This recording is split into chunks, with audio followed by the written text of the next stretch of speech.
Let me tell you what I think should be going. That Terence Bud Crawford should move up 3 weight classes, 21 pounds, to fight Canelo Alvarez for the super middleweight champion of the world. He's entirely too small. Entirely too small. Jermell Charlo already proved that. At 154, he went in the ring against Canelo, and he was entirely too small.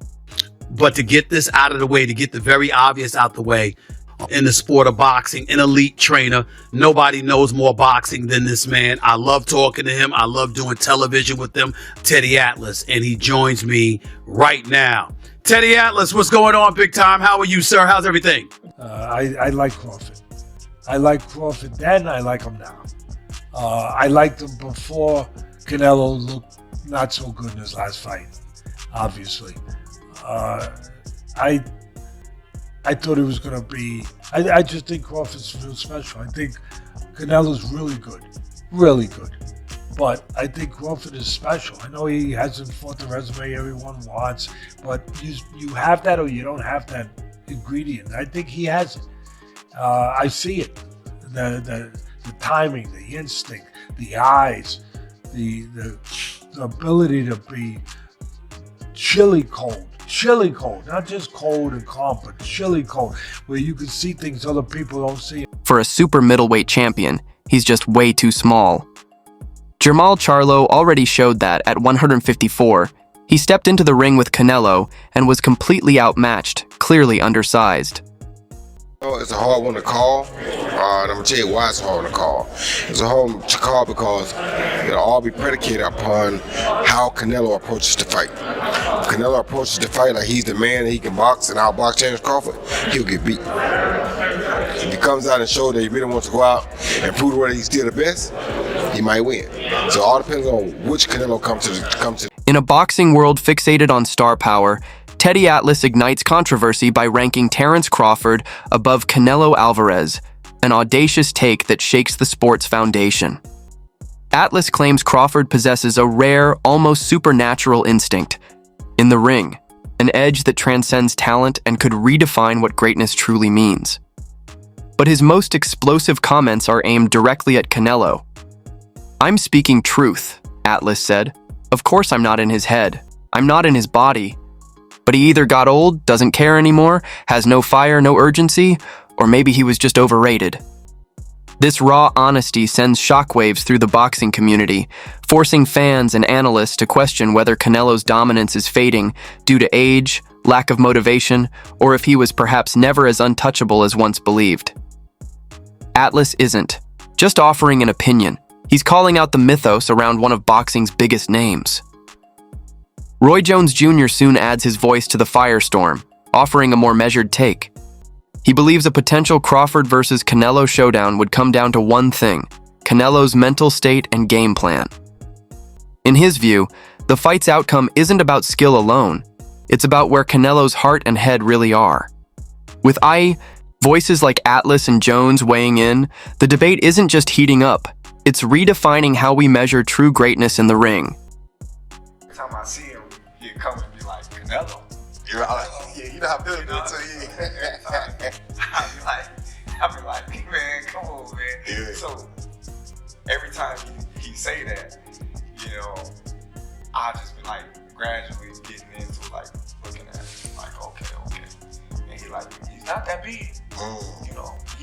He heavy, but he not that big. Right. And I'm just like, all right. I'm laughing, but at the same time, it started hitting me like, all right, man, maybe he's on to something. And then I started sizing him up, and I'm like, all right, well, Canelo 5'7". My arm's longer. Yeah. He's strong. I'm strong. Right. To me, skill for skill. Right.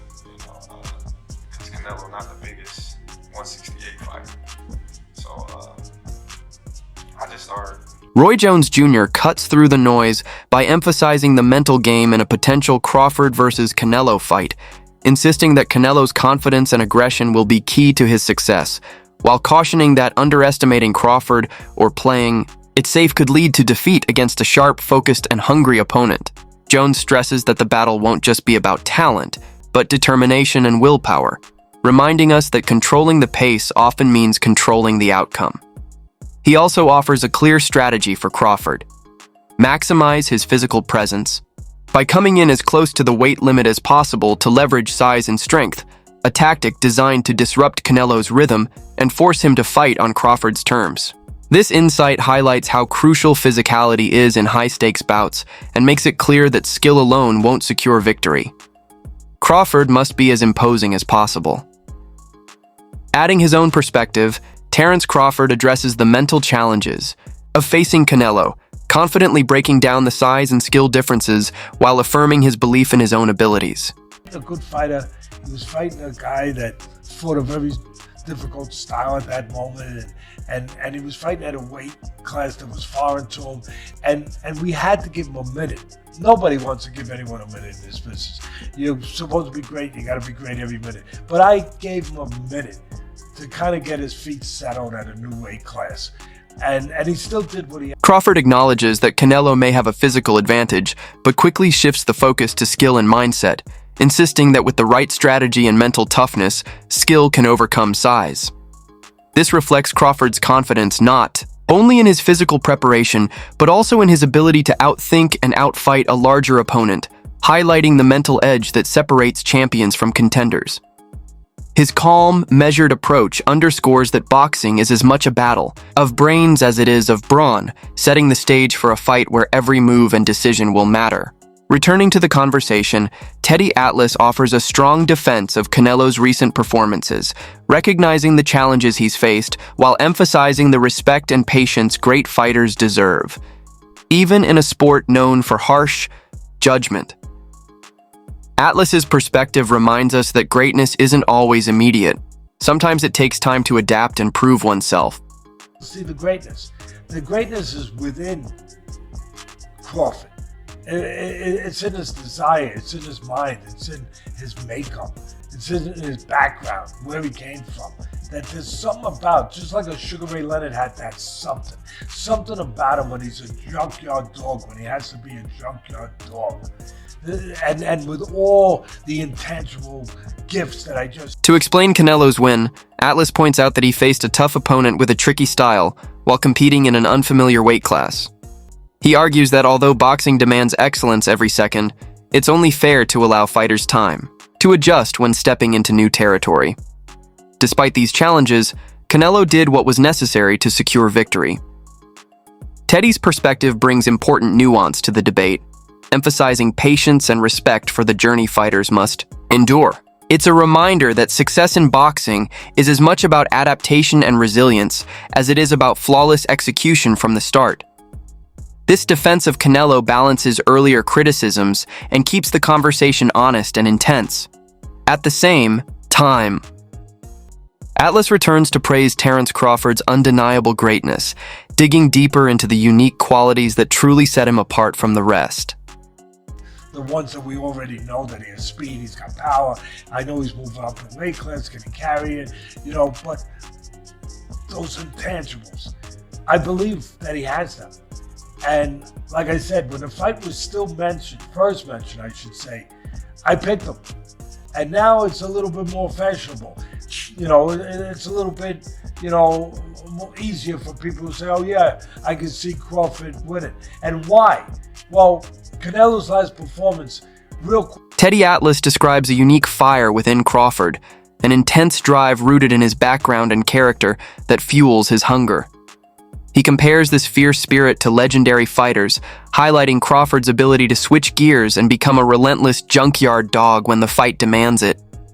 Beyond physical skill, it's these intangible qualities, heart, mentality, and resilience, that set Crawford apart. Atlas paints a vivid picture of a fighter whose greatness lies not only in talent, but deep within his soul. This perspective challenges everyone to see that Crawford's true edge isn't just what he does inside the ring, but who he is at his core. Continuing his case, Atlas emphasizes Crawford's well-known skills while also pointing to the intangibles that give him an advantage beyond speed and power. My point. But right now, I just give an overview of it. Canelo, he's either old old man time, that undefeated guy, he finally caught up to him. He's old, he's slow. Or here's another one. I already touched on, but I'll say it again. And you can get mad again. Or you can agree again. It's up to you, whatever. But he's made so much money that the urgency's not there. The fire's not there. At least it wasn't there a week ago. At least I say that. It wasn't there a week ago. Maybe it'll be there now. Maybe he's the kind of guy that, and I get it, that at this point in their career, it has to be a big fight to get up. That Canelo can't get up for these fights. He couldn't get up for that fight. All right. If you want to go down that road, go ahead. But my road is still possible. That he got old, that just doesn't have that fire no more. Oh my God, I'm going to say this one. Atlas acknowledges the challenge Crawford faces moving up in weight, but firmly believes that Crawford's mental strength and unique qualities will carry him through. He reminds everyone that he was an early supporter of Crawford, and now more. People are beginning to recognize the same potential, especially in light of Canelo's recent performances. Teddy's confident analysis forces fans to reconsider the matchup and grants Crawford the respect he deserves as a true contender ready to exploit any weaknesses. At the same time, Atlas delivers a harsh critique of Canelo's current state, questioning whether the fire that once drove him is starting to fade. His words challenge the widespread admiration for Canelo and signal a possible shift in the boxing landscape.